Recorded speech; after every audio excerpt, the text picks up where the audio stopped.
আচ্ছা, সবাইকে নতুন বছরের প্রীতি শুভেচ্ছা এবং ভালোবাসা জানিয়ে আজকে আমি আজ থেকে কেমিস্ট্রির যে আমার ইউটিউব চ্যানেলটা প্রথমে শুরু করেছিলাম কিছু সময়ের জন্য, তারপরে আবার মাঝখানে বন্ধ করে দিয়েছিলাম। কিন্তু নতুন বছরে আবার আমি ঠিক করেছি আবার নতুন করে এটা শুরু করব। সেজন্য আজকে আমাদের কেমিস্ট্রি মূলত 3টা পার্ট আছে এখানে। 1 নম্বর হচ্ছে কি না, ফিজিক্যাল কেমিস্ট্রি পার্ট আছে, একটা ইনঅর্গানিক আছে, একটা অর্গানিক আছে। বুঝেছে? আমি ফার্স্টে শুরু করব অর্গানিক কেমিস্ট্রি থেকে। অর্গানিক কেমিস্ট্রি শেষ করার পরে তার ফিজিক্যাল কেমিস্ট্রি যাব, তারপর ইনঅর্গানিক যাব। নাহলে সিকোয়েন্স মাঝে মাঝে যদি চেঞ্জ করতে সেটা করব, এবং চেষ্টা করব যে নতুন বছরের প্রথম থেকে জিনিসটাকে কন্টিনিউ করা যায়। মাঝখানে শুরু করেছিলাম, বন্ধ হয়ে গিয়েছিল। তাহলে মূলত কেমিস্ট্রির আমরা এখানে 3টা, 1 নম্বর হচ্ছে কি না ফিজিক্যাল কেমিস্ট্রি, নাম্বার 2 হচ্ছে কি ইনঅর্গানিক কেমিস্ট্রি, ইনঅর্গানিক,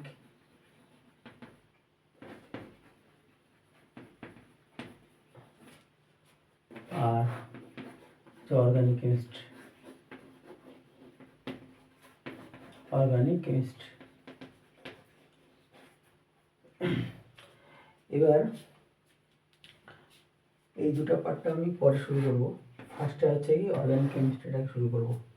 যদিও একটা প্রবলেম আছে, অর্গানিক কেমিস্ট্রিটাকে শুরু করতে গেলে প্রথমে কিছু কিছু আমাদের ফিজিক্যাল কেমিস্ট্রি কিছু চ্যাপ্টার আছে, যেমন হচ্ছে স্ট্রাকচার অফ অ্যাটম, তারপরে হচ্ছে chemical bonding and molecular structure, তারপর হচ্ছে পিরিয়ডিক প্রপার্টি। সেগুলো কিন্তু ভালো করে না জানলে অর্গানিক কেমিস্ট্রিরও প্রবলেম হবে। সেই জন্য আমি অর্গানিক কেমিস্ট্রি পড়ানোর সময় যেগুলো যেখানে অর্গানিক কেমিস্ট্রি যে পোর্শনে লাগবে সেটা আমি বলে যাবো। নাহলে পরের দিকে দেখি যদি সম্ভব হয় মাঝখানে একটা করে তো ফিজিক্যাল কেমিস্ট্রি যে চ্যাপ্টারগুলো, structure of atom, chemical bonding আর পিরিয়ডিক প্রপার্টিজ, ওই 3টা যদি মাঝখানে করা যায়। 3টা একসঙ্গে করা যাবে না, একটা করে শুরু করবো। অর্গানিক কেমিস্ট্রি লেকচার চলাকালীন বা লেকচারের সঙ্গে সঙ্গে মাঝে মাঝে একটা করে চ্যাপ্টার ধরবো ফিজিক্যাল কেমিস্ট্রি।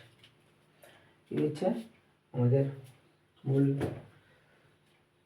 তাহলে আমি যেটা আজকে শুরু করবো সেটা হচ্ছে অর্গানিক কেমিস্ট্রি। ঠিক আছে? আজকে ইন্ট্রোডাকশন পার্টে বেশি কিছু শুরু করবো না। অর্গানিক কেমিস্ট্রি মূলত হচ্ছে অর্গানিক হচ্ছে কম্পাউন্ড। মূলত এখানে আমরা পড়বো হচ্ছে কার্বন কম্পাউন্ড।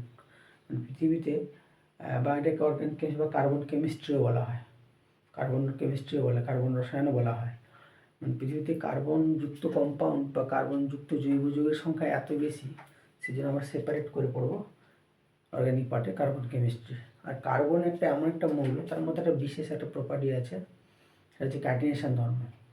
ওই ক্যাটিনেশন ধর্ম থাকার জন্য সে প্রত্যেকটা কম্পাউন্ডের কার্বনযুক্ত জৈব যৌগের সংখ্যাটা এতই বেশি, সে স্পেসিফিক একটা পোর্শন আছে, ওটা অর্গানিক কেমিস্ট্রি পার্টে পড়বো। ঠিক আছে? ফার্স্টে আজকে যেটা আলোচনা করবো কার্বনকে নিয়ে ডিসকাশন করবো। মূলত কার্বনের উপর ডিপেন্ড করে আজকে ক্লাসটা করবো। ঠিক আছে?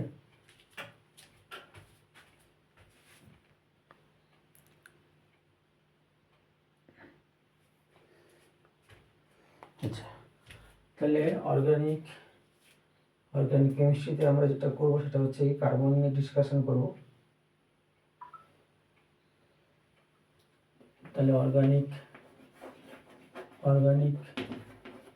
কেমিস্ট্রি শুরু করার আগে ফার্স্টে আমরা ইন্ট্রোডাকশন পার্টে যাব। ঠিক আছে? ফার্স্টে আমি কী বলেছি, মূলত কার্বনটাকে নিয়ে আমরা প্রথমে কার্বনটাকে নিয়ে ডিসকাশন করবো। কার্বন হচ্ছে কি না, এদের অ্যাটমিক নাম্বার কার্বনের কত আমরা জানি, কার্বনের অ্যাটমিক নাম্বার হচ্ছে 6। কার্বনের অ্যাটমিক নাম্বার কত? Atomic number 6। ঠিক আছে? কার্বনের ইলেকট্রন কনফিগারেশন যদি করি, ইলেকট্রন কনফিগারেশন হচ্ছে না 1s2 2s2 2p2। Ground state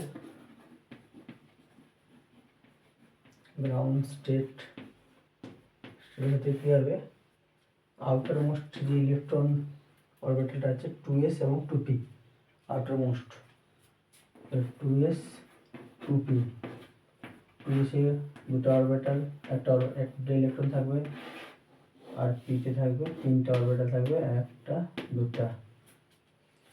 যখন রিয়াকশন শুরু হবে এটাকে গ্রাউন্ড স্টেটকে আমরা জিএস বলবো।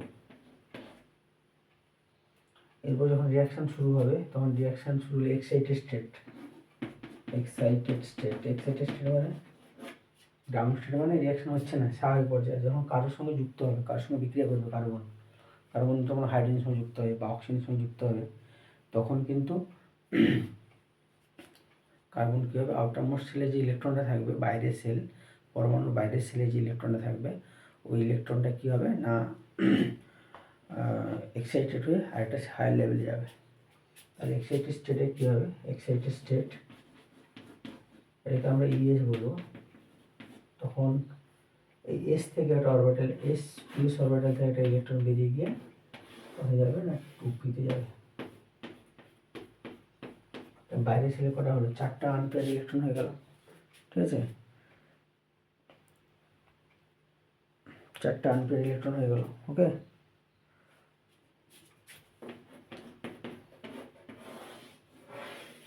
ওয়ান টু থ্রি, তাহলে sp3 হয় 4sp3 হাইব্রিড অরবিটাল হয়ে গেল, 4টা হাইব্রিড অরবিটাল হয়ে গেল, ঠিক আছে, sp3 হাইব্রিডেশন হয়ে গেল।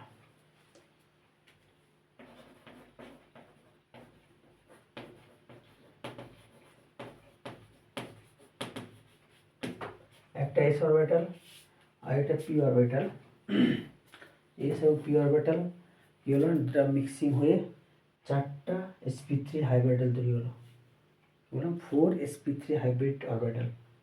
ফলে কার্বন কী হয় না, 4টা আনপেয়ার্ড ইলেকট্রন থাকে, ফলে কার্বন ভ্যালেন্স CH4 মিথেন তৈরি করে, ঠিক আছে। আমি এটা আগে বলছি, কার্বনের অ্যাটমিক নাম্বার আমরা জানি 6, এর ইলেকট্রন কনফিগারেশন মানে পারমাণবিক ক্রমাঙ্ক, ইলেকট্রন কনফিগারেশন ইলেকট্রন বিন্যাস হচ্ছে 1:2:6। গ্রাউন্ড স্টেট হচ্ছে, এটা হচ্ছে outermost shell electron, outermost shell orbital 2s 2p, এসে তো একটা অরবিটাল থাকবে, দুটো ইলেকট্রন থাকবে, একটা ক্লোবাইজ অ্যান্টিক্লোকাইজ, পিতে 3টা অরবিটাল, টোটাল 6টা ইলেকট্রন থাকে, তার মধ্যে এখানে 2টা আছে। তাহলে প্রথমে একই ডিরেকশন থাকবে, যখন রিয়াকশন শুরু হবে তখন এখান থেকে একটা ইলেকট্রন গিয়ে এই অরবিটাল ঢুকে, মানে পিজেড ঢুকে যাবে, 4টা অযুগ্ম ইলেকট্রন হয়ে গেল, আনপেয়ার্ড ইলেকট্রন। ফলে কি হবে, একটা এস 3টা পি অরবিটাল, এদের মধ্যে মিক্সিং ঘটে, 4টা sp3, মানে এক একটা অরবিটালের ঘরে একটা এস ক্যারেক্টার থাকবে, 3টা পি ক্যারেক্টার। এই একটা অরবিটাল, এই একটা ঘর, একটা ঘরে একটা এস 3টা পি, sp3। এইখানে একটা ঘর, একটা এস অরবিটাল 3টা পি ক্যারেক্টার, sp3 অরবিটাল। আরেকটা ঘর, এখানে একটা এস ক্যারেক্টার 3টা পি ক্যারেক্টার, মিশ্রিত হয়ে একটা sp3 তৈরি করেছে, 4টা sp3 অরবিটাল তৈরি করেছে। এবার এদের সঙ্গে একটা একটা করে আছে ইলেকট্রন, এদের সঙ্গে যে যুক্ত হবে, কারোর যদি একটা ইলেকট্রন থাকে বাইরে, তখন এদের সঙ্গে অ্যান্টিক্লোকাইজ যুক্ত হয়ে যাবে, তাহলে হাইড্রোজেনের সঙ্গে যুক্ত হয়ে যাবে। যদি হাইড্রোজেন তো বাইরে ছিল, আমরা জানি একটা ইলেকট্রন আছে, তাহলে এখানে একটা হাইড্রোজেন সঙ্গে যুক্ত হবে, এখানে একটা হাইড্রোজেন যুক্ত হবে, CH4 দিলে হয়ে যাবে। আমি এটা পরের ক্লাসে করাবো। তাহলে আজকে এটাই শুরু করলাম, কার্বন দিয়ে শুরু করলাম। নেক্সট ক্লাস থেকে এরপর থেকে ডিটেলসে শুরু করবো। আজকে ইন্ট্রোডাকশন পার্টে এবার কার্বন কেমিস্ট্রি দিয়ে শুরু করলাম, ঠিক আছে। সবাই ভালো থাকবে, আজকে এই পর্যন্ত।